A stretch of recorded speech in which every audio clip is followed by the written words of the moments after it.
हाँ भाई, good evening, Radhe Radhe. अरे आवाज़ की आपकी यार कुछ न कुछ बहुत सारे बच्चों के कह रहे थे कि सर है ना दिक्कत हो रही है, दिक्कत हो रही है, दिक्कत हो रही है, आवाज़ अच्छी नहीं आ रही है। कुछ न कुछ करते हैं इनकी समस्या, इस समाधान भी निकालते हैं इस समस्या का, लेकिन तब तक क्या करें, थोड़ा सा आप एडजस्ट कीजिए ना। तपस्या है एक तरीके, और तपस्या करने के लिए तो बहुत सारा दुख भी देखने पड़ते हैं, बहुत सारी मुसीबतें भी झेलनी पड़ती है।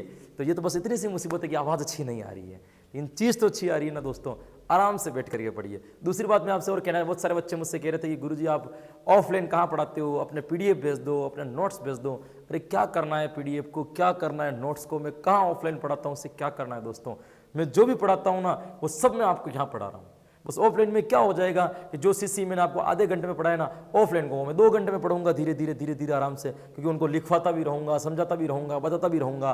कक्षा के अंदर थोड़ी हंसी मजाक भी हो जाएगी, मस्ती भी हो जाएगी आपके साथ में, वो कुछ नहीं हो रहा है तो क्योंकि वो करने में तो मैं यहाँ पे भी कर सकता हूँ, लेकिन मैं चाहता हूँ कि कंटेंट टू कंटेंट चले अपन। जितना आपको मुझे वास्तविकता में मैटर देना है, मैं उतना का उतना मैटर आपको दे दूं। इसलिए मैं कभी भी कोई फालतू की बात भी नहीं करता आपसे, है ना। सीधा आया, गुड इवनिंग, राधे राधे किया, और सीधा पहला प्रश्न, चलो हो जाओ यहाँ से शुरू दोस्तों। किसी के ऊपर अपन इतना ध्यान नहीं देते, तो ऐसी कई दिक्कत हो जाती है। तो आवाज़ अब नहीं आ रही, तो हम कोशिश कर रहे हैं इसको सही करने की, कुछ टेक्निकल प्रॉब्लम्स वगैरह हो गई है तो हो जाती है ना, मिल नहीं रही सही करने वाले, कोशिश कर रहे हैं हो जाएगी, लेकिन तब तक के लिए थोड़ा सा आप अपने माहौल को ना थोड़ा सा बना करके रखे दोस्तों। तो अपन चल रहे थे, लगभग अपन ने जो सफर तय किया था दोस्तों, 1200 प्रश्नों के आसपास का अपन ने क्या कर दिया था दोस्तों, सफर तय कर दिया था। 1200 प्रश्न अपन ने लगभग क्या कर दिए थे भाई, इसके कंप्लीट कर दिए थे। आज जो चलेंगे अपन 1200 प्रश्नों के आगे वाला सफर जो होगा ना शुरू होगा। बस मैं ये कोशिश में हूँ कि जल्दी से जल्दी अपने 2100 प्रश्न एक बार पूरे हो जाएं, उसके बाद में अपन कुछ और नया लेकर के आए, कुछ और नया धमाल करें दोस्तों। तो एक बार ये 2100 हो जाएंगे, तब तक 2100 साथ में मैं आपकी थ्योरी क्लासेस भी करवा दूंगा। जनरली 2-3 क्लासेस आपको पढ़ने की मिल ही रही है, तो और भी मैं कोशिश करूंगा जिस दिन मैं फ्री हो गया ना, अब तो है ना कोशिश ये रह रही कि लॉकडाउन लगने वाला है, संभावनाएं बन रही है, और लॉकडाउन लग गया तो फिर तो पूरे दिन अपन और आप और मैं ही ऑनलाइन ही करने हैं, फिर कोई दिक्कत जैसी बात ही नहीं है, तो कोई दिक्कत जैसी समस्याएं नहीं होगी। तो फिलहाल जो है ना अपन 2-2 3 क्लास आपको मिल रही है और हो जाएंगे, आप टेंशन मत लीजिए। कभी संडे को अपन पूरे दिन लंबी लगा दूंगा, मैं क्लासें वगैरह करवा दूंगा, ये आप मेरे ऊपर छोड़िए। शिक्षण विधियों आप मेरे ऊपर छोड़ दीजिए 100%, आपको कोई टेंशन लेने की जरूरत नहीं है। अब देखिए आज का पहला प्रश्न क्या कह रहा है। आज का पहला प्रश्न जो अपनी 27वीं क्लास जो चलेगी दोस्तों, वो ये रही। आप ना पीडीएफ के लिए भी मेरे बहुत मैसेज करते हैं बच्चे, sir PDF, sir PDF, sir PDF. अरे दे देंगे पीडीएफ, कहीं नहीं जा रही है ना। सर को थोड़ा ना आराम की जरूरत है, जैसे जैसे मुझे रेस्ट मिलता है वैसे बना देता हूँ। जिस दिन मुझे टाइम मिलेगा मैं 5-6 क्लास की एक साथ बना करके आपको भेज दूंगा दोस्तों। थोड़ी बहुत दिक्कतें होती है लाइफ में ना, मुझे भी 4-4, 5-5 क्लासें पढ़ाने आना है, उनकी पीपीटी मैटर वगैरह सब कुछ तैयार करना पड़ता है, समय निकल जाता है दोस्तों, और समय लग भी जाता है, तो थोड़ा सा कॉम्प्रोमाइज कीजिए ना। तो अधिगम का मुख्य चालक है, प्रश्न क्या पूछ रहा है भाई आपसे, देखिए। अधिगम का मतलब क्या हो रहा है भाई, आप जो सीख रहे हो इस सीखने का मुख्य चालक है। क्या पूछ रहा है भाई, सीखने का मुख्य चालक है। क्या चालक पूछा भाई, सीखने में मुख्य क्या है। अधिगम का मतलब होता है सीखना, सीखने का मुख्य चालक है, ये पूछ रहा है भाई। क्या है, अभिप्रेरणा, सहपाठी, पुस्तकें या ज्ञान। सीखने में महत्वपूर्ण क्या है, मुख्य चालक क्या है जिसके द्वारा बालक सीखता है। तो ज्ञान तो सीखने के बाद की बात होगी, पुस्तकें इतनी इंपॉर्टेंट नहीं होती है, सहपाठी क्या करेंगे दोस्तों। सर्वाधिक यदि सीखने का चालक, सबसे अच्छा मनोवैज्ञानिक चालक सीखने का यदि किसी से माना जाता है ना दोस्तों, तो वो माना जाता है आपकी अभिप्रेरणा को। जिस बालक को जितना मोटिवेशन मिलेगा, जितना उसको अभिप्रेरणा मिलेगा, बालक सीखने के लिए उतना ही तत्पर होगा और उतना ही वो सीखने की क्या करेगा भाई, कोशिश करेगा। तो यहाँ पे यदि अपन सही उत्तर की बात करें दोस्तों, तो आपका जो सही उत्तर क्या हो जाएगा, ए जो है आपका यहाँ पे सही उत्तर हो जाएगा। उसके बाद में अपन बात करें दोस्तों, उसके बाद में अपन बात करें दूसरे प्रश्न की, तो दूसरा प्रश्न ये रहा, शिक्षा प्रक्रिया का मुख्य आधार व सीखने का सबसे महत्वपूर्ण साधन क्या है। ये कह रहा है कि शिक्षण प्रक्रिया का मुख्य तो आधार, दूसरा सीखने का सबसे महत्वपूर्ण साधन, सबसे इंपॉर्टेंट मटेरियल क्या है। प्रेरक, प्रेरणा, प्रोत्साहन, इनमें से कुछ नहीं। सीखने के लिए सबसे इंपॉर्टेंट क्या है, शिक्षा प्रक्रिया का मुख्य आधार, जिसके द्वारा ही शिक्षा प्रारंभ होती है। शिक्षा का सीखना वहां से प्रारंभ करता है बालक। और सीखने का सबसे महत्वपूर्ण साधन क्या है, प्रेरक, प्रेरणा, प्रोत्साहन या इनमें से कोई नहीं। इनमें से कोई नहीं तो उत्तर नहीं होगा दोस्तों। प्रेरक, प्रोत्साहन या प्रेरणा। देखो प्रोत्साहन तो क्या होता है, ये क्या, शिक्षा प्रक्रिया का मुख्य आधार।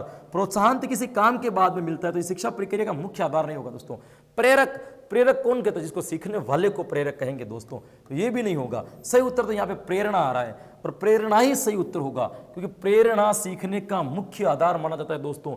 इसीलिए ना सीखने के जो सिद्धांत है उसमें ये सिद्धांत भी आता है, प्रेरणा का सिद्धांत है ना। सहायक सामग्री का भी ये सिद्धांत है, प्रेरणा का सिद्धांत। भाषा के अंतर्गत भी ये सिद्धांत है भाई, भाषा का सिद्धांत, प्रेरणा का सिद्धांत। तो प्रेरणा का सिद्धांत क्या कहता है? बालक को जितनी प्रेरणा मिलेगी सीखने के लिए, उतना ही वो अधिक क्या करेगा? सीखेगा। तो शिक्षा प्रक्रिया का मुख्य आधार, या अपन कह सकें कि सीखने का सबसे महत्वपूर्ण साधन है, तो वहां पर जो सही उत्तर होगा ना भाई आपका क्या हो जाएगा? प्रेरणा यहाँ पे सही उत्तर हो जाएगा। बी जो होगा क्या होगा दोस्तों? आपका यहाँ पे सही उत्तर हो जाएगा भाई। अब देखिए अगला प्रश्न क्या कहता है। अगला प्रश्न क्या कह रहा है? बहुत ही बढ़िया प्रश्न है भाई ये भी। अगला प्रश्न कह रहा है, एक शिक्षिका, ये कोई मैडम है, एक शिक्षिका अपने कक्षा के प्रतिभाशाली बच्चों की योग्यताओं की उपलब्धि चाहती है। एक कोई मैडम है, वो क्या चाहती है कि उसके विद्यालय के अंदर जो प्रतिभाशाली बालक है, जो टैलेंटेड बालक है, उनकी प्रगति चाहती है, उनकी उपलब्धि, उनकी योग्यता में और वृद्धि चाहती है। अपने उद्देश्य की प्राप्ति के लिए उसे क्या नहीं करना चाहिए? यानी ये इसकी उपलब्धि के लिए क्या नहीं करना चाहिए? इनमें से 3 काम तो वो करेगी और एक जो होगी ना वो नहीं करेगी। तो ये पूछ रहा है कौन सा नहीं करना चाहिए, नहीं वाला अपन को पूछा है दोस्तों। तो नहीं वाले की बात करें तो कौन कौन सा है, तो पढ़ते हैं। सबसे पहला ये कह रहा है, तनाव को नियंत्रित करना सिखाना। कौन सा भाई? तनाव को नियंत्रित करना सिखाना। दूसरा कह रही, विशेष ध्यान के लिए उन्हें उनके समकक्षियों से अलग करना। उनकी सृजनात्मकता को समृद्ध करने के लिए चुनौती देना। गैर शैक्षणिक गतिविधियों में आनंद लेना सिखाना। अब ये देखो 4 चीजें यहाँ पे इसने पूछी है। अब अपन बात करते भी, तनाव को नियंत्रित करना सिखाना बिल्कुल करेगी। प्रतिभाशाली बालकों का यदि वो विकास चाहती है तो बालक डिप्रेशन में नहीं आए, तनाव में नहीं आए, टेंशन में नहीं आए, ये तो करेगी। विशेष ध्यान के लिए, यानी कि विशेष ज्ञान प्राप्ति के लिए, ध्यान नहीं विज्ञान है, विशेष ज्ञान के लिए उन्हें समकक्षों से अलग करना, यानी स्पेशल ज्ञान देने के लिए क्या करेगी? वो अपने क्लास के जो बच्चे हैं उनसे उनको अलग कर देगी, अलग उसकी कक्षा बना देगी। ये कभी नहीं करना दोस्तों। प्रतिभाशाली बच्चों को अलग ले जाने से जो दूसरे जो बच्चे बचे हुए हैं ना, उनके अंदर गलत अभिप्रेरणा जाती है और उनका मोटिवेशन जो है ना डाउन हो जाता है। तो ये काम उसको मेरे हिसाब से नहीं करना चाहिए। एक बार इसको डोट लगा करके छोड़ देते हैं। आगे वाले पढ़ते हैं। उसकी सृजनात्मकता को समृद्ध करने के लिए चुनौती देना बिल्कुल सही है कि वो कितना सृजन कर सके, उसके लिए कुछ उसे ऐसी चीज देना जिसका वो सृजन कर पाए या नहीं कर पाए, कठिन से कठिन चीज का सृजन करने के लिए कहना, ये भी तो सही है भाई। गैर शैक्षणिक गतिविधियों में आनंद लेना सिखाना, ये भी करेगी। गैर शैक्षणिक गतिविधियों में आनंद, प्रतिभाशाली बच्चों का यदि विकास करे, गैर शैक्षणिक जो शिक्षा से रिलेटेड नहीं है, सशैक्षिक जो गतिविधियां हैं उनको क्या करेगा? वो इसका आनंद लेना सिखाना, बालक को उसके द्वारा मस्ती करना सिखाना, ताकि बालक है ना और गतिविधियों में भी एक्सपर्ट हो सके। मतलब ये तीनों काम तो वो करेगी। यदि कोई सही नहीं करेगी ना तो ये बी वाला नहीं करेगी भाई। तो यहां पे जो सही उत्तर होगा ना आपका क्या हो जाएगा भाई? बी जो है आप क्या हो जाएगा? यहां पे आपका सही आंसर हो जाएगा। ये देखिए अगला प्रश्न, आपकी कक्षा के कुछ छात्र अति मेधावी है, अति मेधावी, आप उन्हें कैसे पढ़ाएंगे? आपकी कक्षा के अंदर कोई बालक है जो अति मेधावी है, बहुत ज्यादा होशियार है, ऐसे बालकों को आप कैसे पढ़ाओगे? कक्षा के साथ, उच्च शिक्षा के साथ, समृद्धीकरण कार्यक्रम के द्वारा, इनमें से कोई नहीं। देखो कक्षा के साथ पढ़ाओ अति मेधावी छात्र, कोई फर्क नहीं पड़ रहा है। उच्च शिक्षा के साथ में पढ़ाओगे, उच्च शिक्षा में जो जिस क्लास में पढ़ रहा होगा ना उसको उसी क्लास की शिक्षा देनी है। उसके आगे की क्लास की शिक्षा उसको तभी दी जाएगी जब आगे कक्षा में चला जाएगा। तो ये आप नहीं कर सकते। समृद्धीकरण कार्यक्रम के द्वारा, समृद्धीकरण का मतलब क्या होता है दोस्तों? विकसित कार्यक्रम के द्वारा, जिसके अंदर सब कुछ मिक्स करके, सब कुछ ऑल ओवर के साथ में सर्वांगीण विकास जिसके द्वारा होता है, उसके द्वारा आप उनको पढ़ाओगे। तो सी जो होगा आप यहां सही उत्तर हो जाएगा। ए बी डी इसका उत्तर नहीं होगा, सी इसका सही आंसर होगा भाई। ये देखिए अगला प्रश्न क्या कह रहा है, बालकों के समस्यात्मक व्यवहार का कारण नहीं है, बालकों के समस्यात्मक व्यवहार का कारण नहीं है निर्धनता, अनैतिक व्यवहार, मनोरंजन की सुविधा या अत्यधिक लाड़ प्यार। ये कह रहा भाई समस्यात्मक व्यवहार नहीं है कि किस व्यवहार से बालक के समस्या उत्पन्न नहीं होती है दोस्तों। अब यह देखिए, यदि कोई बालक निर्धन है, आर्थिक रूप से अक्षम है, तो बालक के जीवन में समस्या होगी कि नहीं होगी? 100% होगी, ये तो सही है। अनैतिक व्यवहार, अनैतिक व्यवहार जो व्यवहार नैतिकता के आधार पर नहीं है, कोई अनैतिक व्यवहार यदि किसी बच्चे के साथ में कर रहा है तो बालक समस्यात्मक बनेगा, ये भी आपका यहाँ पे सही हो जाएगा। मनोरंजन की सुविधा, किसकी सुविधा पूछ रहे? मनोरंजन की सुविधा, इसको एक बार टिक कर लेते हैं। अत्यधिक लाड प्यार, बिल्कुल ज्यादा लाड प्यार भी यदि कि बच्चे से करते हो, आवश्यकता से अधिक यदि किसी प्यार करते हो ना, तभी क्या होता है भाई, समस्या उत्पन्न हो सकती है बच्चों के संदर्भ में ना, अत्यधिक लाड प्यार। फिर मनोरंजन की निर्धनता, अनैतिक व्यवहार और अत्यधिक लाड प्यार, इन तीनों की वजह से कहीं ना कहीं समस्यात्मक व्यवहार उत्पन्न हो सकता है। लेकिन मनोरंजन की सुविधा के माध्यम से कोई समस्यात्मक व्यवहार नहीं होता है, वहां पे बस बालक आनंद लेना चाहते हैं, आनंद में कोई समस्या उत्पन्न नहीं होगी। सी जो है इसका सही आंसर हो जाएगा भाई, ये कारण नहीं है। देखिए अगला प्रश्न, किसी बालक की समस्या के कारणों को, किसी बालक की समस्या के कारणों को ढूंढने में सबसे कम उपयोग की जाने वाली विधि है। किसी बालक के अंदर कोई समस्या है, उसके कारणों का आप पता लगा रहे हो, तो इसमें से वह कौन सी विधि है जो सबसे कम उपयोगी होगी? कौन सा पूछ रहा है? सबसे कम उपयोग में आने वाली। समस्या के कारणों का पता करना है, समस्या का पता नहीं, समस्या के कारणों का पता करना है, तो सबसे कम उपयोगी कौन सी होगी दोस्तों? प्रयोगात्मक विधि, व्यक्ति इतिहास विधि, निरीक्षण विधि या परीक्षण विधि। देखिए प्रयोगात्मक प्रयोग करवा करके भी बालकों की समस्या के कारणों का पता किया जा सकता है, सही है। व्यक्ति इतिहास के बारे में, जीवन के इतिहास के बारे में पता करके भी उसके कारणों का पता किया जा सकता है, यह भी सही है।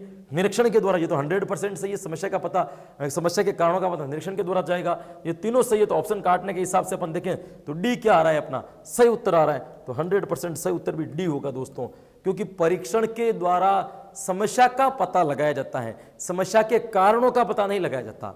निदान जरूर किया जाता है, लेकिन निदान के कारणों का पता नहीं लगाया जाता दोस्तों, केवल समस्या का पता चलता है कि बालक की ये समस्या है। समस्या का कारणों का पता लगाने के लिए तो अपन को इन विधियों का सहारा लेना पड़ेगा। तो परीक्षण जो है ना सबसे कम उपयोगी इसके अंदर, तो डी जो है ना यहाँ पे क्या हो जाएगा भाई, सही उत्तर हो जाएगा।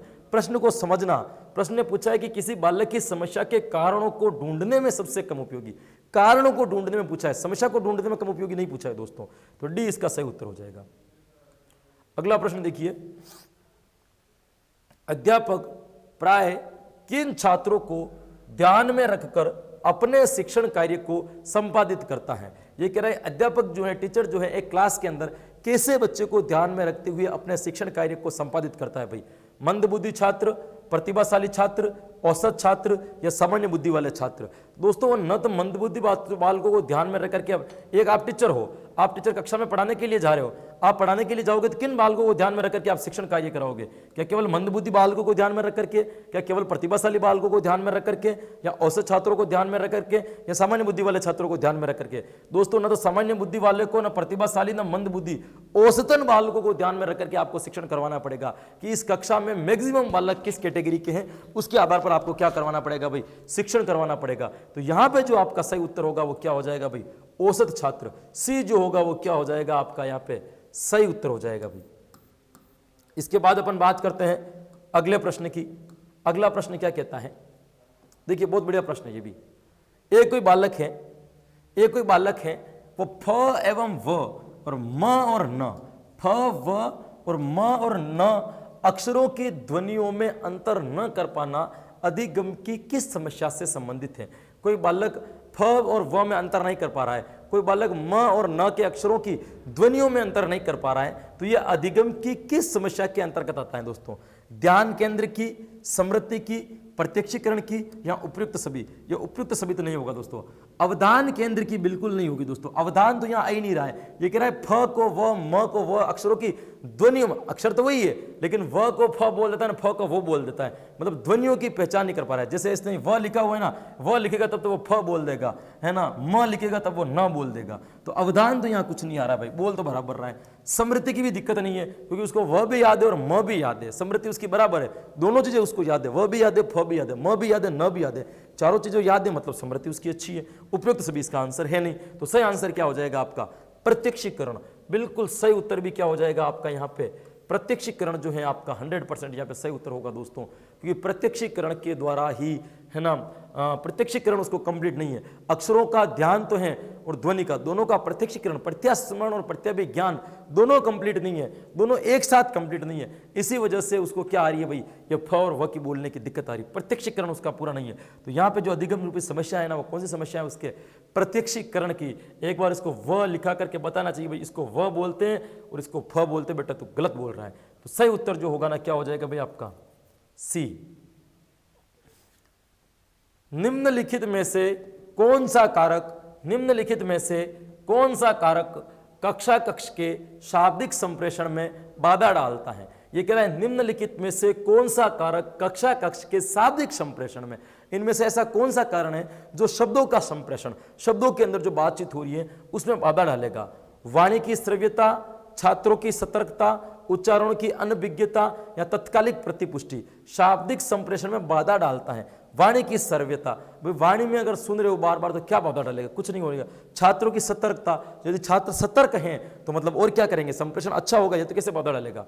उच्चारण की अनभिज्ञता, ये बिल्कुल बाधा डालेगा दोस्तों। उच्चारण की अनभिज्ञता नहीं, उच्चारण की विज्ञता पता होना चाहिए, अनभिज्ञ नहीं होना चाहिए, उनका ज्ञान होना चाहिए। तो यहाँ पे जो आपका सही उत्तर की संभावना जो बनती है ना, वो क्या बनती है भाई, आपकी सी बनती है। साथ में तत्कालिक पृष्ठ पोषण, ये भी इसका क्या नहीं होगा दोस्तों, उत्तर नहीं होगा। इसका जो सही उत्तर होगा ना वो क्या हो जाएगा भाई, आपके सी जो है इसका सही उत्तर हो जाएगा। सी जो है इसका उत्तर क्या हो जाएगा भाई, सही उत्तर हो जाएगा। देखते हैं अगला प्रश्न क्या कह रहा है। अगला प्रश्न कह रहा है बालकों का कुसमायोजित नहीं है भाई, कुसमायोजित है। कुसमायोजित, वो बालक जो समायोजित नहीं हो पाए उसे हम क्या कहेंगे भाई, कुसमायोजित।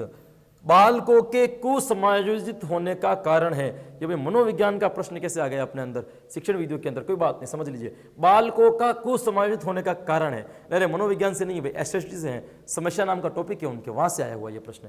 शारीरिक कारण, अनुवांशिक कारण, संवेगात्मक कारण, उपयुक्त सभी, लेकिन इनडायरेक्टली ये उसी का है भाई। तो ये कह रहा है बालकों के कुसमायोजित होने का कारण क्या है, बालक एक अच्छी जगह पे वातावरण के अनुरूप अपने आप को ढाल नहीं पा रहे हैं। इस नहीं डालने के पीछे क्या क्या कारण हो सकते हैं दोस्तों, क्या शारीरिक कारण हो सकते हैं, 100% हो सकते हैं। बालकों को यदि शारीरिक कारण है, कोई आपको बीमार हो रही है, आपकी तबीयत खराब है, सर दर्द कर रहा है, हाथ पांव काम नहीं कर रहे हैं, तो आप नए माहौल के साथ में अपने आप को सेट नहीं कर पाओगे, बिल्कुल सही है।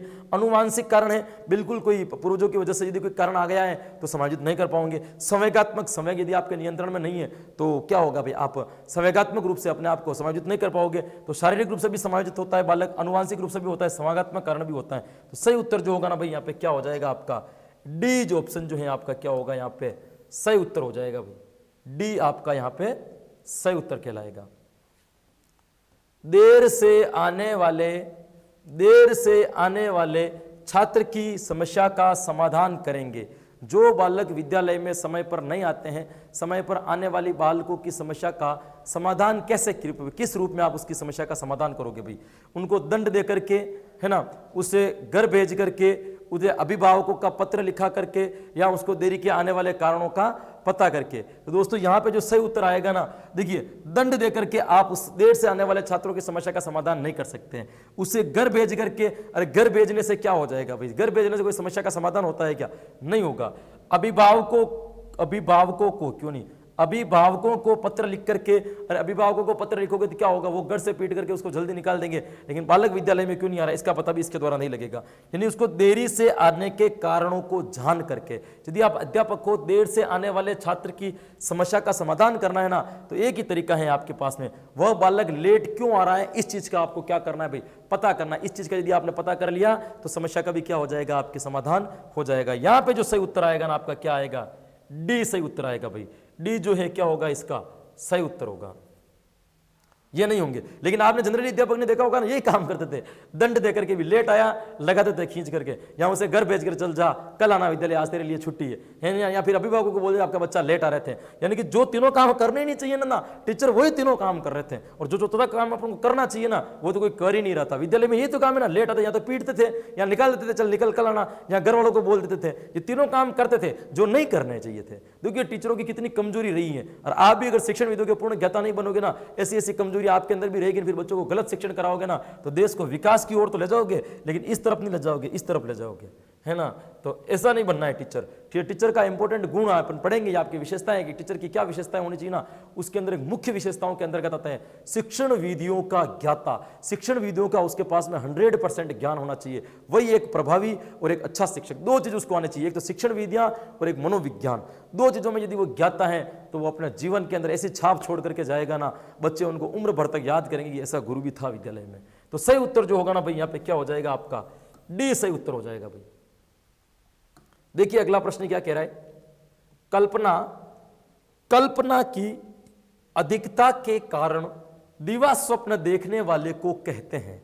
कल्पना की अधिकता के कारण। जिन बालकों में कल्पनाएं अधिक होती हैं, जो बालक विचार अधिक करते हैं, वो दिवा स्वप्न देखते हैं। दिवा स्वप्न का मतलब क्या होता है? दिन के अंदर सपने देखना, है ना। खुले आंखों से वो क्या देखते हैं? सपने देखते हैं। जैसे आप लोग भी देखते होंगे, कान में एयरफोन लगाए और गाने डाल दिए, तो गाने सुनते सुनते क्या करते हैं? मधुर मधुर गाने बजते ना, तो गाने तो कान में आते रहते ना, आप अपने आप को है ना सेलिब्रिटी समझ करके फील करने लग जाते हो। यहाँ चल रहा हूँ, वहाँ घूम रहा हूँ, ये कर रहा हूँ, वो कर रहा हूँ, ये हो रहा है मेरे साथ में। दिमाग एक तरीके से सपना देखने लग जाता है, दिवा स्वप्न हो जाता है ना। गाड़ी पे चलते रहोगे, आप भी सोचोगा ये मेरा रीट में सिलेक्शन हो गया, मैं गाड़ी लेकर के आ गया हूँ, वगैरह वगैरह, चला रहा हूँ, ऐसे लोग मेरी इज्जत कर रहे हैं। ये क्या है? दिवा स्वप्न। किसकी वजह से देख रहे हो आप? कल्पना की वजह से देख रहे हो। तो कल्पना की अधिकता के कारण दिवा स्वप्न देखने वाले को क्या कहते हैं? समायोजित, असमायोजित, प्रतिभाशाली या बुद्धिमान? अरे प्रतिभाशाली। ये दिवा स्वप्न एक प्रकार की मनोवैज्ञानिक बीमारी है भाई, ध्यान रखना। ये एक प्रकार की क्या है? मनोवैज्ञानिक बीमारी है। दिवा स्वप्न देखना एक प्रकार की मनोवैज्ञानिक बीमारी। जो आप खुली आंखों से सपने देखते ना, कहते हो ना मैंने इसके लिए इतने सपने संजो रखे थे, इसीलिए आपको फिर क्या हो रहा है? दुख हो रहा है, क्योंकि आपने पहले उसके लिए क्या संजोए थे? इतने सपने संजोए थे ना, इसीलिए अब आपको क्या हो रहा है? दुख हो रहा है। संजो नहीं चाहिए थे, क्योंकि जो सपने संजो रहे हो ना, ये क्या है? दिवा स्वप्न। और इस दिवा स्वप्न को मनोविज्ञान की भाषा में एक प्रकार की क्या कहते हैं? बीमारी कहते हैं ना। बीमारी हमेशा नुकसानदायक होती है, बीमारी कभी भी फायदा नहीं दे सकती, इसलिए सपने ज्यादा संजोने नहीं चाहिए दोस्तों, खुली आंखों से, है ना। कल्पना नहीं करनी चाहिए, चिंतन करना चाहिए दोस्तों। कल्पना करने वाले लोग डिप्रेशन में जाते हैं। कल्पना में जो लोग अधिकतर कल्पना करते हैं ना, वो अवसाद में बहुत अधिक जाते हैं, डिप्रेशन में बहुत अधिक चले जाते हैं दोस्तों। अवसाद से बाहर निकलने का तरीका क्या है? चिंतन है दोस्तों। अवसाद से बाहर निकलने का तरीका क्या है? चिंतन है। तो आपको खुली आंखों से कल्पना नहीं, खुली आंखों से चिंतन करना चाहिए। तो यहाँ पे जो आपका सही उत्तर होगा ना दोस्तों, वो होगा असमायोजित बालक। जो खुली आंखों से सपने देख रहा है ना, वो कौन सा हो जाएगा? आपके असमायोजित बालक। बी जो होगा इसमें उत्तर सही हो जाएगा। देखा होगा ना कुछ सारे बच्चे, आप बात कर रहे हो ना, बच्चे का चेहरा आपके सामने, आंखें आपके सामने, लेकिन ध्यान आपके सामने नहीं है। क्या कर रहा है वो? दिवा स्वप्न तो देख रहा है। तो ये बालक कौन सा होगा? असमायोजित बालक होगा। वो समाज में अपने आप को समाजित नहीं कर पा रहा है। बी जो होगा यहाँ पे सही उत्तर हो जाएगा भाई। ये देखिए अगला प्रश्न। एक अभिभावक आपसे मिलने कभी नहीं आते हैं, कभी नहीं आता है, तो आप क्या करोगे? एक कोई आपके पेरेंट्स है, कोई बच्चे के अभिभावक हैं जो आपसे मिलने के लिए कभी आते ही नहीं है, तो आप क्या करोगे उनके लिए? क्या करोगे भाई? छात्र की उपेक्षा करोगे? छात्र को दंड देंगे? आप स्वयं उनसे मिलने जाएंगे या बच्चों को पुरस्कार देंगे? दोस्तों पुरस्कार तो नहीं देंगे, है ना उसको दंड देंगे, ना कुछ कहेंगे, ना उस बच्चे की उपेक्षा करेंगे। दोस्तों आप स्वयं क्या करोगे? उससे मिलने के लिए चले जाओगे। भाई आप क्यों मिलने नहीं आ रहे हो? आपके पास में टाइम नहीं है, तो मैं आपसे मिलने के लिए चला हूं, क्योंकि उस बच्चे का भविष्य बनाने की जिम्मेदारी आपकी है, क्योंकि अब वो बालक विद्यालय के अंतर्गत आ चुका है, विद्यालय में आ चुका है। तो सही उत्तर जो होगा ना दोस्तों, यहाँ पे सी होगा भाई। क्या होगा? सी जो है आपका यहाँ पे सही उत्तर हो जाएगा। बहुत सिंपल से प्रश्न है ना। सामाजिक संवेगात्मक प्रक्रिया, सामाजिक संवेगात्मक प्रक्रिया से संबंधित समस्या का कारक है। सामाजिक संवेगात्मक प्रक्रिया से संबंधित समस्या का क्या कारक है? अवांछनीय तुलना करना। अरे सामाजिक संवेगात्मक मतलब सामाजिक जो संवेग है उनकी प्रक्रिया के संबंधित समस्या का क्या कारक है, क्या कारण हो सकता है? अवांछनीय तुलना करना, बड़े द्वारा अपमानित करने की अंदाज में बात करना, डरा धमका कर काम पूरा करना, या उपयुक्त सभी। ये सारे देखिए, ये कह रहा है अवांछनीय संवेगात्मक प्रक्रिया से संबंधित समस्या के कारक है। किसके द्वारा समाज में अवांछनीय जो है ना समस्याएं आ सकती है? अवांछनीय तुलना करना, बिल्कुल ये करोगे तो भी प्रक्रिया संबंधित में क्या समस्या का कारक है। ये भी बड़े द्वारा अपमानित करने के अंदाज में बातें करना, बिल्कुल ये भी है। डरा धमका कर काम पूरा करवाना, ये तीनों के तीनों है ना दोस्तों क्या है आपके? हाँ, सामाजिक संवेगात्मक प्रक्रिया के संबंधित समस्या के कारक है। इनके द्वारा सामाजिक संवेगात्मक समस्या उत्पन्न होती है। डी जो होगा आपका यहाँ पे क्या हो जाएगा भाई? सही उत्तर हो जाएगा। गामक कौशल से संबंधित समस्या नहीं है। कौन सा कौशल पूछा है भाई इसने? गामक कौशल से संबंधित समस्या नहीं है। गेंद पकड़ने में असमर्थता, पेंसिल को सही ढंग से नहीं पकड़ना, अनियंत्रित चाल, अक्षरों में भेद नहीं कर पाना। ये कह रहा है भाई कि गामक कौशल से संबंधित समस्या है। कौन सी समस्या नहीं है? गामक कौशल का मतलब क्या होता है? शारीरिक कौशल। गामक कौशल को अपन सिंपल भाषा में क्या कह सकते हैं भाई? शारीरिक कौशल। शारीरिक कौशल से संबंधित कौन सी क्रिया नहीं है? गेंद को पकड़ने में असमर्थता, कोई बालक गेंद को नहीं पकड़ पा रहा है, कहीं न कहीं शारीरिक समस्या है भाई। पेंसिल को सही ढंग से नहीं पकड़ पा रहा है, शारीरिक समस्या। अनियंत्रित चाल, चाल उसकी ढंग नहीं है, लड़खड़ा करके चल रहा है, तभी वो किसकी शारीरिक समस्या है। अक्षरों में भेद नहीं कर पाना, ये शारीरिक समस्या नहीं है, ये मानसिक समस्या है दोस्तों। डी इसका उत्तर सही हो जाएगा। क्या हो जाएगा भाई? डी। इसके बाद देखिए आपका अगला प्रश्न, अधिगम की क्षमता किस पर निर्भर करती है? अधिगम की जो क्षमता है वो किस पर निर्भर करती है? सीखने वाले पर, अधिगम की सामग्री पर, अधिगम की विधियों पर, या उपयुक्त सभी पर? आप बालकों को शिक्षण करवा रहे हो, ये बालक के अंदर ये शिक्षण किसके ऊपर निर्भर करेगा कि शिक्षण अच्छा होगा? बालक के ऊपर, या आप जो सहायक सामग्री लेकर के जाओगे उसके ऊपर, या जिस विधि का आप प्रयोग करोगे उसके ऊपर?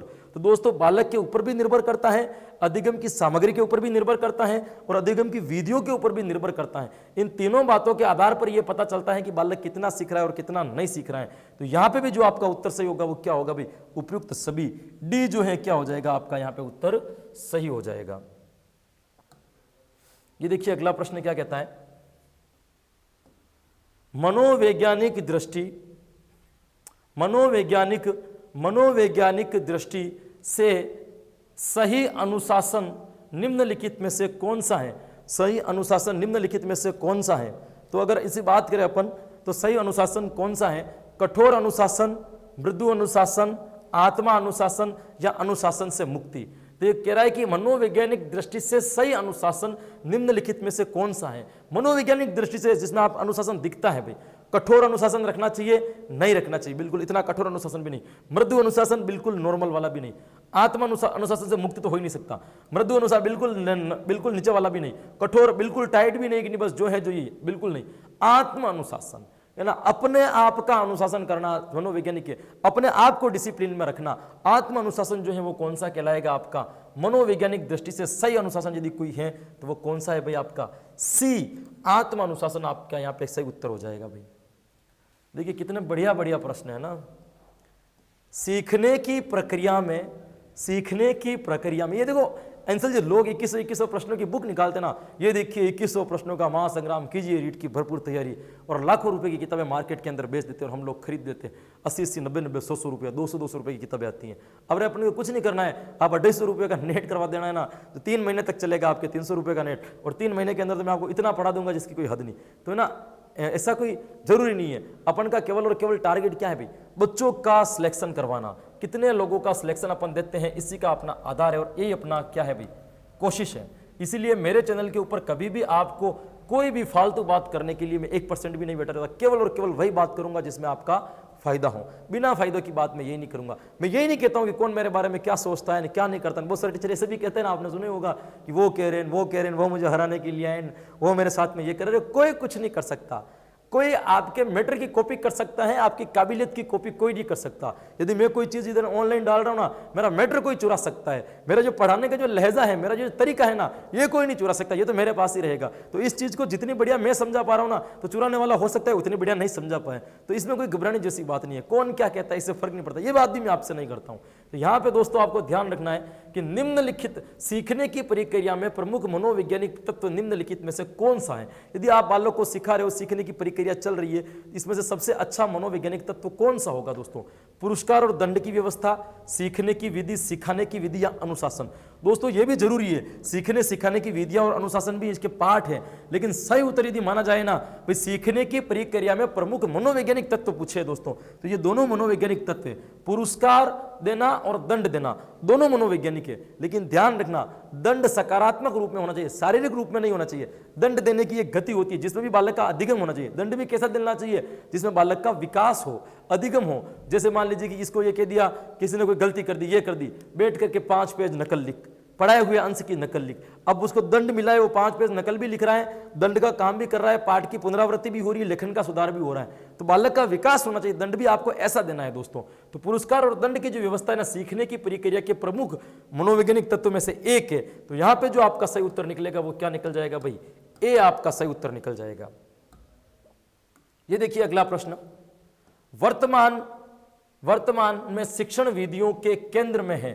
शिक्षण विधियों के वर्तमान की जो शिक्षण विधि चल रही ना, उसके मुख्य बिंदु पर केंद्र में कौन है? बालक, पाठ्यक्रम, शिक्षक या अभिभावक? तो मैं बता दूं कि वर्तमान में जितनी भी शिक्षण विधि आ रही है दोस्तों, वो अधिक से अधिक इसके ऊपर फोकस करिए कि बाल केंद्रित होने चाहिए, बच्चों के ऊपर आधारित होनी चाहिए। तो जितनी भी केंद्र बिंदु है वो कौन सी है भाई? बाल केंद्रित है। जितनी भी शिक्षण विधि आ रही, कौन सी विधि आ रही भाई? बाल केंद्रित आ रही है। तो यहां पर जो सही उत्तर होगा आपका क्या हो जाएगा? ए। ये लीजिए अगला प्रश्न। अगला प्रश्न क्या कह रहा है आपको, निम्नलिखित सामाजिक संस्थाओं में किनका सामाजिकरण में सबसे अधिक योगदान है। भाई निम्नलिखित ये सामाजिक संस्थाएं हैं, सामाजिकरण करने में, बच्चे का सामाजिकरण, बच्चों को समाज के लायक बनाने में सबसे अधिक योगदान किसका है, परिवार का, पड़ोस का, विद्यालय का या सामाजिक वर्ग का। दोस्तों में सामाजिक संस्थाओं में किनका, सामाजिक विद्यालय भी एक प्रकार की सामाजिक संस्था है, लेकिन ये कह रहा है सामाजिकरण में, बालक में सामाजिक गुणों का विकास करने का सर्वाधिक श्रेय किसको जाता है, सामाजिक वर्ग का भी इतना नहीं है, विद्यालय का भी इतना नहीं है, पड़ोस का नहीं है। सही उत्तर होगा यहाँ पे ए, परिवार का। दोस्तों सामाजिकरण में बालकों को परिवार में जितना सामाजिकरण होता है और दूसरा कोई नहीं कर सकता। दोस्तों सामाजिक गुणों का विकास सर्वाधिक कहाँ होता है आपका, यही होता है दोस्तों, परिवार के अंतर्गत ही होता है। उठना बैठना, कहाँ दोग लगना, क्या बात करनी, किससे कैसे बोलना, रिलेशनशिप समझाना, सारी बात कहाँ होती है, आपके परिवार में होती है। तो सामाजिकरण की जो मुख्य संस्था है ना, वो क्या हो जाएगी आपकी, परिवार। ए जो होगा आपका सही उत्तर होगा भाई। ये लीजिए आपका अगला प्रश्न, आपकी परीक्षा किस परिणाम में सफल है। भाई आपने जो परीक्षा ली है, इसमें से कौन सा परिणाम आ जाए तो बालकों की आपकी परीक्षा सफल है। दोस्तों आपकी परीक्षा किस परिणाम में सफल है, आपने जो परीक्षा ली इसमें से कौन सा परिणाम आ जाए तब आपको सफलता की प्राप्ति हो जाएगी। सम्मान में वृद्धि, यानी सम्मान में वृद्धि, आत्मसंतोष, दूसरों को भी लाभ, या नौकरी की प्राप्ति। तो दोस्तों मैं आपको बता दूं ये नहीं होगा दोस्तों, क्योंकि परीक्षण ले रहा हूं, मूल्यांकन ले रहा हूं एक तरीके का। तो ये कह रहा है सम्मान में वृद्धि। यदि आप कोई अच्छा पढ़ाओगे, आप ये चाहोगे मैं पढ़ा रहा हूं तो मैं ये थोड़ी चाहता हूं कि बच्चे ज्यादा ज्यादा मेरी प्रशंसा करें या मेरा सम्मान हो। तो सम्मान में परीक्षा का परिणाम सम्मान के ऊपर निर्भर नहीं करता दोस्तों। आत्मसंतोष, इसको टिक करते हैं एक बार। दूसरों को भी लाभ हो, इतना कोई जरूरी नहीं। परीक्षा लिए तो जिसकी परीक्षा लेना उसको क्या होना चाहिए, लाभ होना चाहिए। नौकरी प्राप्ति है ना, आपकी परीक्षा किस परिणाम में सफल है, आपकी परीक्षा तो नौकरी प्राप्ति के लिए हो सकती है ना, आपका परिणाम तो यह है कि नौकरी प्राप्ति आपके लिए सर्वश्रेष्ठ है। लेकिन मनोवैज्ञानिक तरीके से नौकरी प्राप्ति परिणामों का सफल उदाहरण नहीं है। नौकरी प्राप्ति भी नहीं है, दूसरों का लाभ भी नहीं है, सम्मान में वृद्धि भी नहीं है। दोस्तों आत्मसंतोष, बालक को परिणाम आत्मसंतोष हो जाना चाहिए कि नहीं, जो गुरुजी ने पढ़ाया वो विद्यालय में मेरे परीक्षा में आ गया। इसीलिए संतोष नाम का मूल्यांकन की एक विशेषता भी होती है, जो पढ़ाया गया वही यदि परीक्षा में पूछ लिया जाए तो बालक को किसकी प्राप्ति होगी, संतोष की प्राप्ति होगी। तो आप परीक्षा का किस परिणाम में सफल हैं, यदि बालकों को आत्मसंतोष की प्राप्ति होगी कि नहीं बस इसमें से मैंने पढ़ लिया, ये मुझे समझ में आ गया और ये मेरे लिए सब कुछ है, यह कॉन्सेप्ट मेरा क्लियर। आपको यदि आत्मसंतुष्टि होती है तो आप आत्मसंतुष्टि का यदि परिणाम आ रहा है तब तो वो सही है, बाकी सही नहीं है। तो सही उत्तर जो होगा ना भाई यहाँ पे क्या हो जाएगा आपका बी। ये देखिए अगला प्रश्न, प्रभावी एवं, पढ़िए पर पानी पी लेता हूं।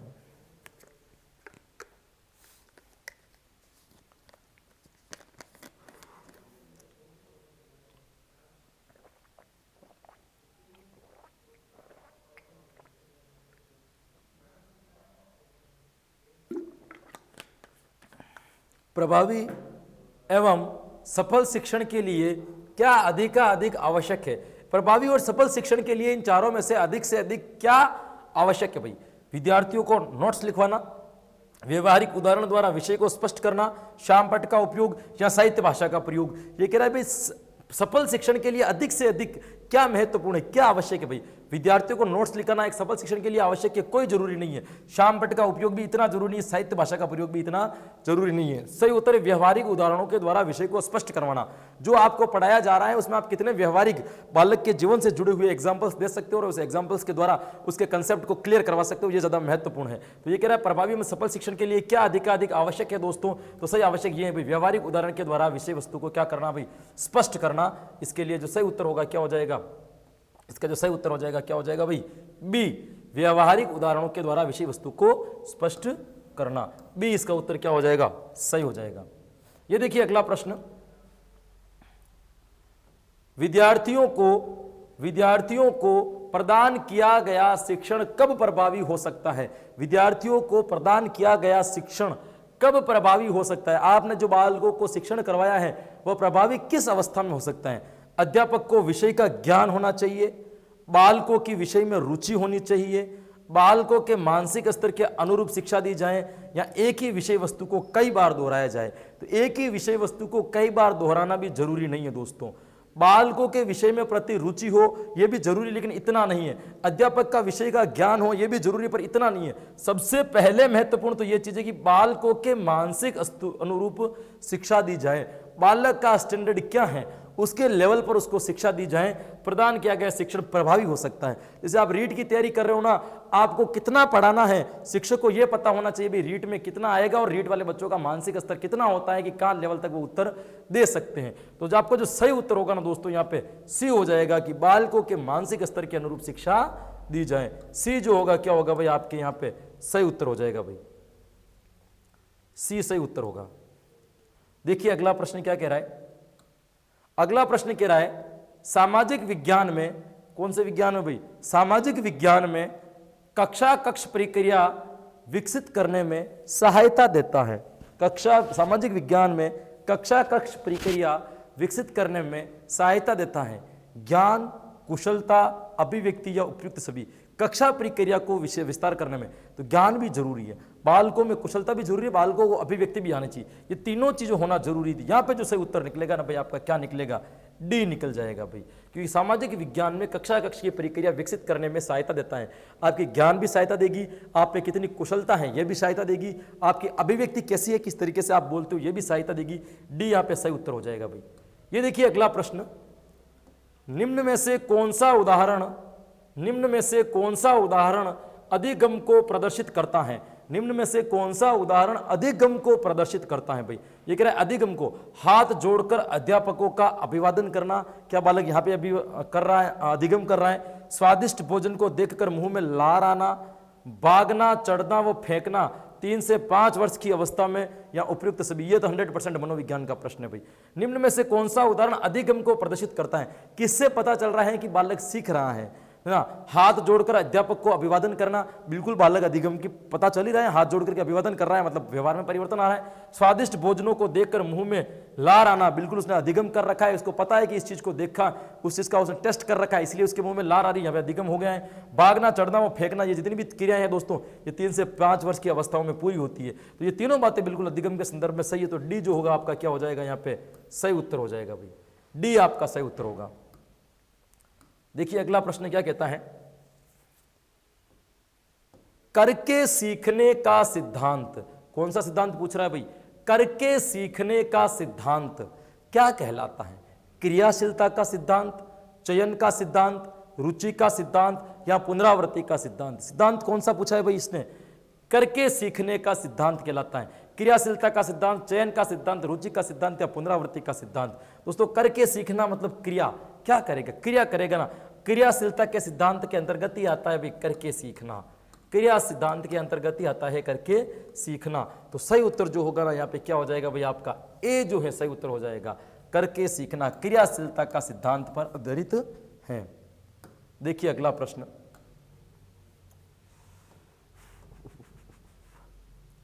कक्षा शिक्षण के दौरान विद्यार्थियों को प्रोत्साहित करने के लिए शिक्षक को करना चाहिए।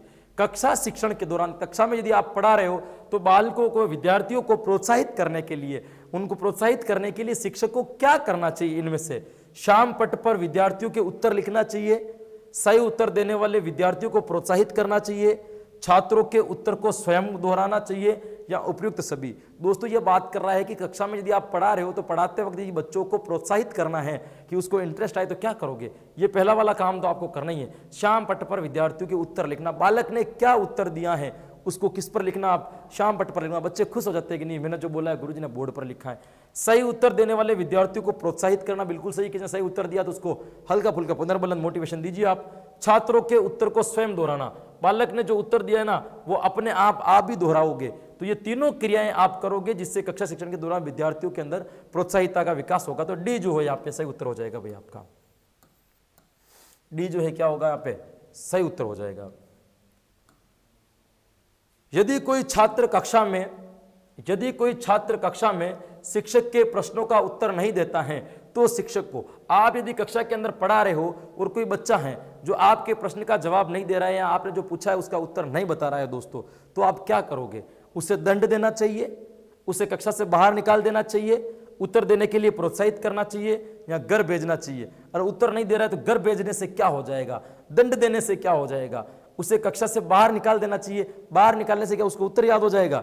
नहीं होगा। उत्तर देने के लिए प्रोत्साहित करना चाहिए कि कुछ न कुछ ऐसी क्रियाएं अपनानी चाहिए, कुछ न कुछ ऐसे तरीके अपनाने चाहिए जिससे बालक उत्तर देने के लिए क्या हो जाए भाई, तैयार हो जाए। तो यहाँ पे जो सही उत्तर होगा ना आपका सी वाला होगा। लेकिन दुर्भाग्य की बात यह है कि जब बच्चा उत्तर नहीं देता था ना, तो इसको छोड़ करके बाकी तीनों क्रियाएं होती थी। दंड भी दिया जाता था, उसको कक्षा से बाहर भी निकाल दिया जाता था, कभी कभी घर भी भेज दिया जाता था। लेकिन ये कोई नहीं करता था। उत्तर देने के लिए प्रोत्साहित करना चाहिए।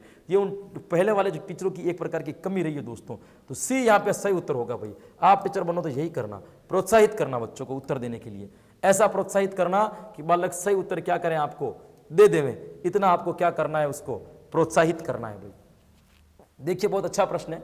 कक्षा कक्ष में शिक्षण अधिगम प्रक्रिया में छात्रों को सक्रिय रूप से शामिल करने का तरीका है। ये कह रहा है भाई कक्षा कक्ष में शिक्षण अधिगम प्रक्रिया में, कक्षा कक्ष में जो आपकी शिक्षण के सीखने की जो प्रक्रिया चल रही है उसके अंदर छात्रों को सक्रिय रूप में शामिल करने का सबसे बढ़िया तरीका इनमें से क्या हो सकता है? इन चारों में से ऐसा कौन सा तरीका है जिसको यदि आप अपनाते हो तो कक्षा कक्ष में जो आपका शिक्षण चल रहा है उसमें बालक सक्रिय रूप से अपनी भागीदारी निभा सके? क्या प्रश्न पूछना, अभिप्रेरणा देना, अनुमोदन या उपयुक्त सभी? देखो प्रश्न पूछोगे तब भी बालक में सक्रियता आएगी, और अभिप्रेरणा दोगे, बार बार मोटिवेशन दोगे तभी बालक में सक्रियता आएगी। अब दो ऑप्शन सही निकल गए तो चौथा वाला डी उपयुक्त सभी अपने आप में सही है, भले आपको अनुमोदन समझ में आ रहा है या नहीं आ रहा है। तो तीनों जो है बिल्कुल सही है। प्रश्न पूछना, अभिप्रेरणा देना या अनुमोदन देना, है ना, आगे से पूछना, ये तीनों के तीनों जो है बिल्कुल सही है। इन तीनों के द्वारा कक्षा कक्ष के शिक्षण के अधिगम को आप सक्रिय रूप से बालकों को अपनी तरफ जोड़ सकते हो। डी जो हो जाएगा इसका क्या हो जाएगा भाई? सही उत्तर जो होगा वो क्या हो जाएगा आपका?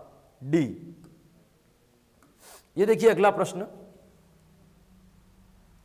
कक्षा कक्ष अध्यापन के प्रारंभ में छात्रों की मनोस्थिति का निर्माण किया जाना आवश्यक है क्योंकि कक्षा कक्ष अध्यापन के प्रारंभ में, आप कक्षा कक्ष में अध्यापन कराना प्रारंभ कर रहे हो, उसके करवाने के लिए शुरुआत में ही छात्रों की मनोस्थिति या मनोस्थिति, या इसको हम क्या कहेंगे भाई? मनोस्थिति का निर्माण किया जाना आवश्यक है। क्यों जरूरी है कि बालक की मनोस्थिति का, उस विषय के प्रति उसकी मनोस्थिति वैसी हो जाए? यह कक्षा में शिक्षार्थी सहभागिता का सहज साध्य बनाती है, छात्र गृह कार्य पूरा कर लेता है, छात्र अध्यापक को परेशान नहीं करते, अध्यापक को आराम मिलता है। अरे कोई अध्यापक को आराम नहीं मिलता इस चीज से, और नहीं बच्चे अध्यापक को परेशान करेंगे और गृह कार्य पूरा कर लेगा, ये भी इसके ऊपर नहीं। मनोस्थिति का पता लगाने के पीछे की कारण है कि कक्षा में शिक्षार्थी सहभागिता को सहज साध्य बनाती है, यानी अध्यापक के साथ में अच्छी एक सहभागिता निभाते हुए उस कंसेप्ट को वो बढ़िया तरीके से सीखता है और पूर्ण रूप से साध्य की क्या कर लेता है भाई दोस्तों? प्राप्ति कर लेता है। तो यहाँ पे जो सही उत्तर आएगा आपका क्या आ जाएगा? ए सही उत्तर हो जाएगा भाई। ए जो होगा यहाँ पे क्या होगा आपका? सही उत्तर होगा। अब देखिए शिक्षण प्रक्रिया के अंग हैं, ये तो बिल्कुल सिंपल सी बात है दोस्तों। शिक्षण प्रक्रिया के 3 अंग हैं, शिक्षक, शिक्षार्थी और पाठ्यक्रम। शिक्षक और शिक्षार्थी और पाठ्यक्रम, केवल शिक्षक हैं, विद्यार्थी और पाठ्यक्रम नहीं है तब भी काम नहीं चलेगा। शिक्षक, शिक्षार्थी और पाठ्यक्रम नहीं है तब भी कोई मतलब नहीं है। विद्यार्थी पाठ्यक्रम है और शिक्षक नहीं है तब भी कोई मतलब नहीं है। इन तीनों का एक साथ में होना बहुत जरूरी है। तो इसका सही उत्तर जो होगा ना दोस्तों क्या हो जाएगा आपके? उपयुक्त सभी जो है इसका उत्तर सही हो जाएगा दोस्तों। डी जो होगा इसका उत्तर सही हो जाएगा। ये लीजिए अगला प्रश्न। गर्मी भारी है यार, पढ़िए एक बार, पानी और पी लेता हूं मैं ना।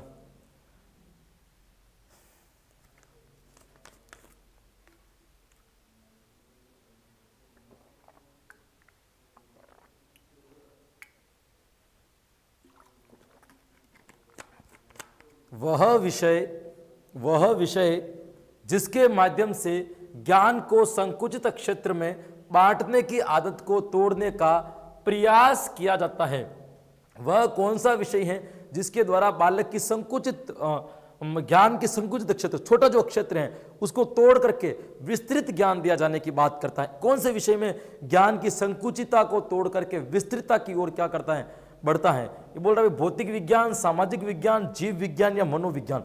देखो मनोविज्ञान एक भाग है, जीव विज्ञान भी एक भाग है, भौतिक विज्ञान भी एक भाग है, लेकिन सामाजिक विज्ञान में लगभग सर्वगुण संपन्न है।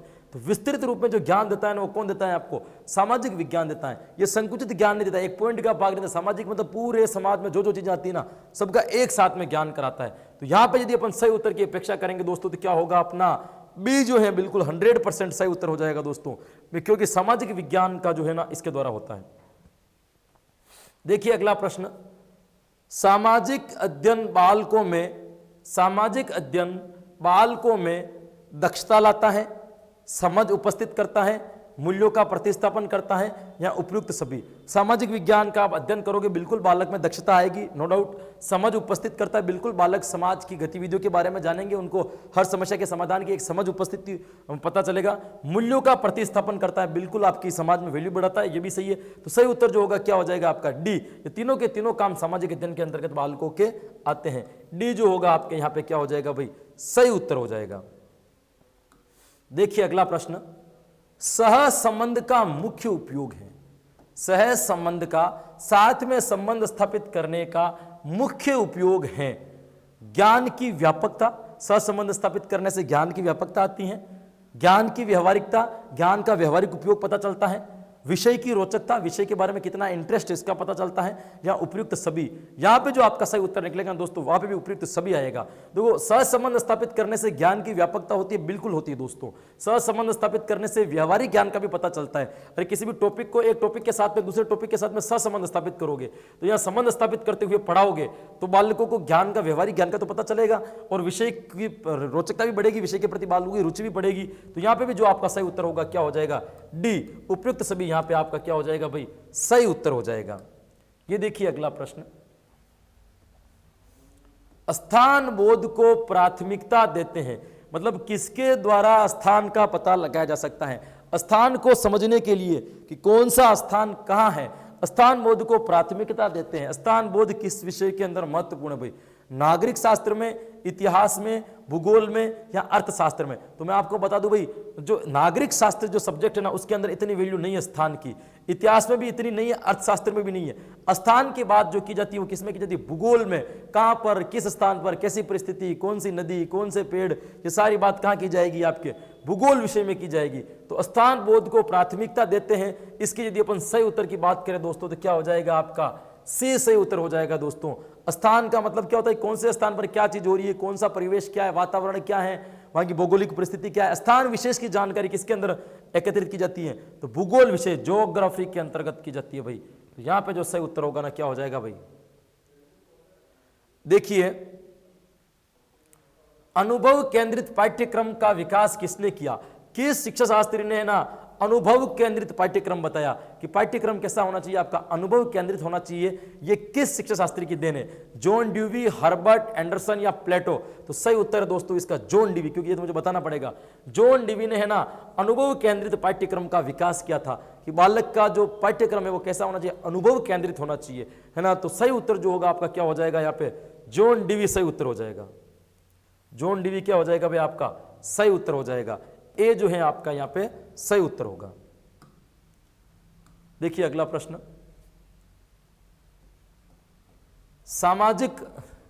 सामाजिक विज्ञान अध्ययन की आवश्यकता है। सामाजिक विज्ञान अध्ययन की क्या आवश्यकता है, सामाजिक विज्ञान का अध्ययन हमें क्यों करना चाहिए, इसके पीछे क्या कारण है दोस्तों। तो सामाजिक सांस्कृतिक संरचना को समझने में, ढांचागत सुविधाओं के विकास के लिए, तीव्र आर्थिक विकास के लिए, शैक्षणिक समस्याओं को समझने के लिए। यह कह रहा है आपसे कि सामाजिक विज्ञान अध्ययन की आवश्यकता है। सामाजिक विज्ञान अध्ययन पढ़ाने की क्या जरूरत है, क्या कारण है उसके पीछे। तो कह रहा है कि ये नीचे से पढ़ते भाई, शैक्षणिक समस्याओं को समझने के लिए। क्या सामाजिक अध्ययन केवल शैक्षणिक समस्याओं को समझने के लिए पढ़ाई जाती है, नहीं, ये इसका उत्तर नहीं होगा दोस्तों। तीव्र आर्थिक विकास के लिए, तेज गति से आपका पैसों के अंदर विकास हो जाए, अधिक से अधिक आप पैसे कमाने लग जाओ, इसके लिए बिल्कुल नहीं दोस्तों। ये कह रहा है ढांचागत सुविधाओं के विकास के लिए, अरे नहीं, बिल्कुल नहीं होगा। सामाजिक सांस्कृतिक संरचना को समझने के लिए, बिल्कुल आपकी सामाजिक संरचना कैसी है, समाज में आपकी सांस्कृतिक संरचना कैसी है, इसको समझने के लिए सामाजिक विज्ञान का क्या किया जाता है दोस्तों, अध्ययन कराया जाता है।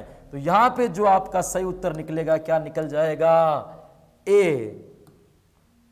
देखिए अगला, अनुभव केंद्रित पाठ्यक्रम विकास, ये तो सही हो गया ना भाई, करवा दिया ये तो।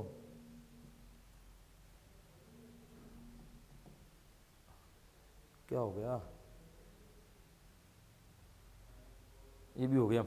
ये लीजिए भाई अगला प्रश्न, सामाजिक अध्ययन सामाजिक अध्ययन के अध्यापकों को विषय वस्तु के साथ ज्ञान होना चाहिए।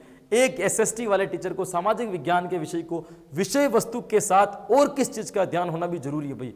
शिक्षा के उद्देश्यों का, ये शिक्षा क्यों कराई जा रही है, इसके उद्देश्य की मूलभूत जानकारी इसको होनी चाहिए। शिक्षण विधियों का ज्ञान होना चाहिए, या शिक्षण तकनीकी का ज्ञान होना चाहिए, या उपयुक्त सभी।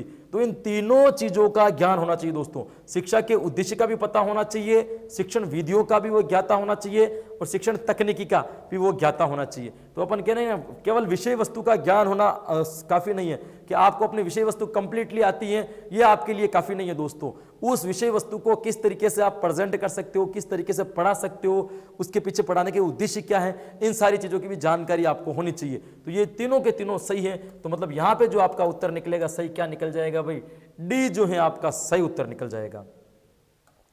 ये देखिए अगला प्रश्न, जिस प्रक्रिया में, क्या कह रहा है भाई, जिस प्रक्रिया में व्यक्ति दूसरों के व्यवहार को देखकर सीखता है ना कि प्रत्यक्ष अनुभव द्वारा, इसको कहा जाता है ऐसी प्रक्रिया जिसमें बालक केवल दूसरों के व्यवहार को देख करके सीखता है, ना कि स्वयं प्रत्यक्ष अनुभव करके, दूसरों को देख देख कर सीखता है। इसको हम क्या कहेंगे, सामाजिक अधिगम, अनुबंध अधिगम, प्रायोगिक अधिगम, या आकस्मिक अधिगम।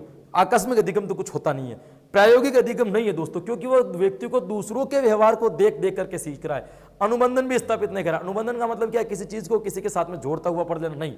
सामाजिक अधिगम इसका सही उत्तर है, क्योंकि सामाजिक अधिगम में समाज में जब बच्चा रहता है तो दूसरों को देख देख करके क्या करता है, अनुकरण के द्वारा वह सीख जाता है। अनुभव लेने की उतनी आवश्यकता उसको नहीं होती है, दूसरों को देख देख करके उस चीज को वह सीख जाता है। तो सही उत्तर जो होगा ना यहाँ पे क्या हो जाएगा आपका, सामाजिक अधिगम। ए जो होगा दोस्तों यहाँ पे क्या हो जाएगा आपका सही उत्तर होगा भाई। ये देखिए अगला प्रश्न,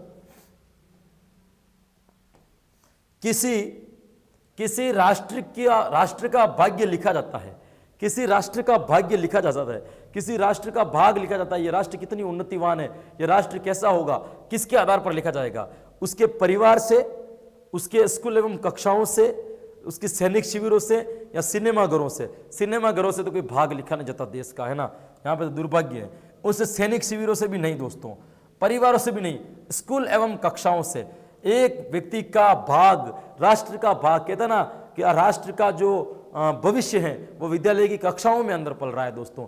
तो एक राष्ट्र का भाग्य लिखा जाएगा, एक राष्ट्र आगे चल करके कैसा बनेगा ये किसके ऊपर है, तो उस स्कूलों में और स्कूल में चलने वाली कक्षाओं के ऊपर जो बालक पढ़ रहे हैं ना, उनके ऊपर वो निश्चित करेंगे कि आगे जाकर के इस राष्ट्र की उन्नति क्या होने वाली है, ये राष्ट्र कितना डेवलप होने वाला है। तो सही उत्तर जो होगा ना यहाँ पे क्या हो जाएगा आपके, बी जो है आपका सही उत्तर हो जाएगा मेरे दोस्त।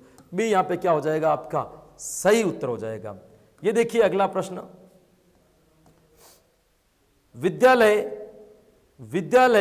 समाज का लघु रूप है। विद्यालय जो है समाज का एक छोटा रूप है ना, समाज के एक टुकड़ा है। विद्यालय, समाज एक व्यापक शब्द है, इस समाज का ही एक छोटा रूप क्या है आपका विद्यालय है। ये बात किस शिक्षा शास्त्री के द्वारा कही गई है, तो दोस्तों ऑप्शन दे रखे हैं आपके, अरस्तु, जॉन ड्यूवी, प्लेटो और महात्मा गांधी। तो लेकिन इसमें जो सही उत्तर होगा ना आपका जॉन ड्यूवी के द्वारा ये बात कही गई है कि विद्यालय समाज का एक लघु रूप है, समाज का ही एक छोटा रूप है ना, विद्यालय कहलाता है। ये बात जिसके द्वारा कही गई थी उस शिक्षा शास्त्री का क्या नाम था भाई, जॉन ड्यूवी। देखिए अगला प्रश्न क्या कहता है आपको, स्कूलों की दिशा को निर्धारित करने में निम्न में से किसकी भूमिका नहीं है। विद्यालय में आज मक्खी गजब कर रही है भाई। हाँ, नाना पाटेकर को एक मच्छर ने परेशान किया था और ना आपको मक्खी। स्कूलों की दिशा को निर्धारित करने में निम्न में से किसकी भूमिका नहीं है। धर्म, वंश, राज्य और समाज। देखो समाज से तो है भाई, स्कूलों की दिशा निर्धारित समाज के आधार पर होती है, राज्य के आधार पर भी होती है, धर्म भी जरूरी है। यदि कोई जरूरी चीज नहीं है तो वह जरूरी चीज नहीं है दोस्तों। वंश स्कूलों की दिशा निर्धारित करने में कोई इतना आवश्यक नहीं है इसकी भूमिका, क्योंकि इसने नहीं है पूछा है दोस्तों, तो वंश की भूमिका इतनी नहीं होती है। यहां पे भी जो आपका सही उत्तर निकल जाएगा, क्या निकलेगा भाई, बी। देखिए अगला प्रश्न, पाठ्यक्रम को प्रभावित करने वाला कारक है। कौन सा कारक इसमें से है जो पाठ्यक्रम को प्रभावित करता है। पाठ्यक्रम को प्रभावित करने वाला कारक है शिक्षा व्यवस्था, परीक्षण प्रणाली, सामाजिक परिवर्तन या उपयुक्त समय। देखियो शिक्षा की व्यवस्था भी पाठ्यक्रम को क्या करती है, प्रभावित करती है। दूसरी परीक्षण प्रणाली, आपका जो परीक्षा लेने का, मूल्यांकन करने का जो तरीका है, परीक्षा लेने का जो तरीका है, वो भी क्या करेगा, पाठ्यक्रम को प्रभावित करेगा। और सामाजिक परिवर्तन, ये भी पाठ्यक्रम को प्रभावित करेगा। यहां पर भी जो आपका सही उत्तर निकलेगा वो क्या निकलेगा भाई, डी सही उत्तर निकलेगा। क्योंकि शिक्षा व्यवस्था, परीक्षण प्रणाली और सामाजिक परिवर्तन, ये तीनों की तीनों चीजें है ना, पाठ्यक्रम को क्या करती है दोस्तों, प्रभावित करती है। सही उत्तर यहां पे जो होगा क्या हो जाएगा भाई, डी। निम्न में से कौन सा जीव संस्कृति के एकीकरण के लिए सर्वाधिक समय लेता है। निम्नलिखित में से कौन सा जीव संस्कृति के एकीकरण में, ऐसा कौन सा जीव है जो अपनी संस्कृति में आने के लिए, संस्कृति में मिलने के लिए, लोगों की तरफ ढलने में सर्वाधिक समय लेता है। मानव, पक्षी, मछली या गाय। देखो पक्षी, मछली, गाय ये तीनों अलग जीव है। ये मानव जो है ना, ये बड़ा गरीब प्राणी है। ये क्या करता है ना, संस्कृति में मिलने के लिए सबसे अधिक समय लेता है। संस्कृति को समझने में सर्वाधिक समय यदि किसी को लगता है ना, तो किसको लगता है, मानव को लगता है। यहां पे जो आपका सही उत्तर हो जाएगा दोस्तों, क्या हो जाएगा, ए। क्या हो जाएगा भाई, ए यहां पे सही उत्तर हो जाएगा। देखिए अगला प्रश्न, शिक्षण एक प्रकार से क्या है दोस्तों, शिक्षण है एक, तो ये पूछ रहा है शिक्षण एक प्रकार से क्या है, तो इसका जो सही उत्तर होगा, समाज की व्याख्या, सामाजिक व्यवस्था, सामाजिक परिस्थितियों का निर्माण या उपयुक्त सभी। शिक्षा क्या है, समाज की व्याख्या, सामाजिक व्यवस्था, सामाजिक परिस्थितियों का निर्माण या उपयुक्त सभी। तो दोस्तों देखियो, समाज की व्याख्या भी शिक्षा के द्वारा की जाती है, सामाजिक व्यवस्था का ज्ञान भी शिक्षा के द्वारा होता है, और सामाजिक परिस्थितियों का निर्माण भी शिक्षा के द्वारा होता है। यदि तीनों काम हो रहे तो यहां पे भी जो आपका उत्तर निकलेगा वो क्या निकलेगा भाई, डी जो है आपका यहां पे क्या हो जाएगा, सही उत्तर हो जाएगा। देखिए अगला प्रश्न, शिक्षार्थियों को भौतिक एवं सामाजिक परिवेश का ज्ञान कराने वाला विषय है। विद्यार्थियों को ऐसा कौन सा विषय है जो बालकों को भौतिक और सामाजिक परिवेश का ज्ञान करा देवे। सामाजिक विज्ञान, गणित, वाणिज्य या विज्ञान। ये देखो भौतिक और सामाजिक परिवेश का ज्ञान, विज्ञान भौतिक परिवेश का करवा सकता है, सामाजिक परिवेश का नहीं। वाणिज्य तो इसका उत्तर हो नहीं सकता, गणित भी नहीं है दोस्तों। सामाजिक विज्ञान इसका सही उत्तर निकलेगा दोस्तों। सामाजिक विज्ञान एक ऐसा विषय है ना जो क्या कर सकता है कि भौतिक एवं सामाजिक परिवेश का ज्ञान एक साथ आपको करवा सकता है, क्योंकि सामाजिक विज्ञान एक व्यापक रूप के इसके कई टुकड़े निकले हुए हैं। तो सामाजिक विज्ञान यहां पे आपका सही उत्तर हो जाएगा भाई। नेक्स्ट देखिए, सामाजिक अध्ययन का केंद्र बिंदु है। सामाजिक अध्ययन का केंद्र बिंदु है, किसको ध्यान में रख करके सामाजिक अध्ययन कराया जाता है। सामाजिक अध्ययन का केंद्र बिंदु क्या है दोस्तों, भूगोल, इतिहास, अर्थशास्त्र या मानव। तो यहां पे यदि अपन बात करें दोस्तों, भूगोल, इतिहास, अर्थशास्त्र, सामाजिक के भाग है दोस्तों। सामाजिक का जो मेन केंद्र बिंदु है ना दोस्तों, कौन है, मानव है। मानव के आधार पर पूरी सामाजिकता का निर्माण हुआ है दोस्तों। तो सही उत्तर यहां पे भी जो निकलेगा आपका क्या निकलेगा, डी सही उत्तर निकलेगा दोस्तों। आज डी वाले बड़े आ गए प्रश्न, सब में डी।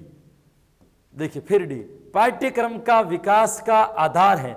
पाठ्यक्रम का विकास जिसके द्वारा निर्माण होता है ना, इसका आधार क्या क्या हो सकता है दोस्तों, दार्शनिक, सामाजिक, मनोवैज्ञानिक या उपयुक्त सभी। देखिए पाठ्यक्रम में दर्शन शास्त्र के आधार पर दार्शनिक भी होता है, सामाजिक भी होता है और मनोवैज्ञानिक तो 100% होता है। तो तीनों गुणों का हो रहा है ना, यहाँ पे जो उत्तर निकलेगा भाई आपका क्या निकल जाएगा, डी। यहाँ पे भी आपका उत्तर सही क्या हो रहा है भाई, डी। आज डी विशेष प्रश्न है ना, सब में डी क्या निकल रहा है आपके, सर्वाधिक सही निकल रहा है। तो डी विशेष प्रश्न। ये देखिए अगला प्रश्न, सेकंड लास्ट प्रश्न है अपना, पाठ योजना बनाने का मुख्य उद्देश्य नहीं है। क्या पूछ रहा भाई, पाठ योजना बनाने का मुख्य उद्देश्य नहीं है। ये कह रहा है भाई शिक्षण को उद्देश्यपूर्ण बनाया जाता है, शिक्षण में अनियमितता लाना, शिक्षण का चिंतन का विकास करना या उपयुक्त सभी। उपयुक्त सभी इसका उत्तर नहीं होगा दोस्तों, उपयुक्त सभी तो 100% नहीं होगा। ये कह रहा है शिक्षण चिंतन का विकास करना, बिल्कुल इसके द्वारा शिक्षण चिंतन का तो विकास होता है, ये तो बिल्कुल सही है। शिक्षण में अनियमितता लाना, अरे अनियमितता लाना पाठ योजना का उद्देश्य नहीं है। शिक्षण में नियमितता लाना दोस्तों, क्या लाना भाई, नियमितता लाना। शिक्षण में क्या लाई जाती है इसके द्वारा, नियमितता लाना होगा दोस्तों। शिक्षण में नियमितता लाना, शिक्षण को उद्देश्यपूर्ण बनाया जाता है, ये भी सही है। तो ये बोल रहे हैं मुख्य उद्देश्य नहीं है, तो ये बी वाला इसका मुख्य उद्देश्य नहीं होगा दोस्तों, शिक्षण में नियमितता लाना। यहां पे जो आपका सही उत्तर होगा क्या हो जाएगा, बी। और ये लीजिए आपका अंतिम प्रश्न आज की क्लास का ये है कि एक ही मानसिक स्तर वाले बालकों का जिनका वर्तमान अधिगम स्तर समान हो उनका परीक्षण लेना मूल्यांकन की कौन सी विशेषता है। ये कह रहा है कि एक ही मानसिक ऐसे बहुत सारे बालकों का समूह जिनका मानसिक स्तर भी एक है और जिनका अधिगम स्तर भी एक है, जो जानकारी भी समान रखता है, ऐसे बालकों का परीक्षण लेना मूल्यांकन की कौन सी विशेषता है। देखो विश्वसनीयता तो नहीं है, क्योंकि विश्वसनीयता मैंने आपको बता रखी कि एक ही परीक्षण को एक अध्यापक के द्वारा बार बार जांच करने पर भी ये फलांकन में कोई चेंज नहीं आए। तो विश्वसनीयता, वैधता का मतलब क्या होगा, जिस उद्देश्य का निर्माण किया गया है उसी उद्देश्य की पूर्ति करे तो वैधता। उपयोगिता का मतलब क्या हो गया भाई, मूल्यांकन कैसा होना चाहिए, जो बालक के व्यवहारिक जीवन से उपयोगी हो। ये इसका सही उत्तर होगा दोस्तों मानक के अंतर्गत आता है कि एक ही स्तर वाले, एक ही कक्षा के विभिन्न बुद्धि वाले बालक या विभिन्न स्तर के बालक जिनका अधिगम स्तर या वर्तमान की उपलब्धि समान हो, ऐसे लोगों का मूल्यांकन लेना मूल्यांकन की कौन सी विशेषता कहलाएगी दोस्तों। तो वह विशेषता जो कहलाएगी आपकी क्या कहलाएगी, मानक। ये जो होगी आपकी क्या होगी, यहाँ पे सही हो जाएगा भाई। ये देखिए आज जो अपना सफर तय हुआ है ना भाई, 1250 प्रश्नों का हो चुका है दोस्तों, है ना। आगे के प्रश्न अपन अगली क्लास में लेकर के आएंगे।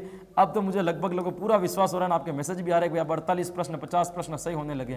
तो इसका मतलब ये नहीं हुआ है कि ज्ञान आपको अधिक हो गया है, इसका मतलब ये हुआ है कि धीरे धीरे आप ऑप्शन काटना सीख गए हो ना, आपको ये आइडिया लग गया है कि कौन सा उत्तर नहीं होगा। उत्तर पहचानने में ये तरीका था, एक ऑप्शन भी कट रहा है ना काटो, कम से कम इतना तो फायदा मिलेगा कि अब 3 में से उत्तर पहचानना, एक तो डिलीट हुआ ना, तो जितना लोड कम कर सकते हो उतना करो। इसलिए अब आगे का जो चलेगा 1251 से लेकर के 1300 तक के प्रश्न अगली कक्षा में पढ़ेंगे। तब तक के लिए मेरी तरफ से आपको मंगल कामनाएं, ऐसे ही तैयारी करते रहिए। तब तक के लिए भाई राधे राधे।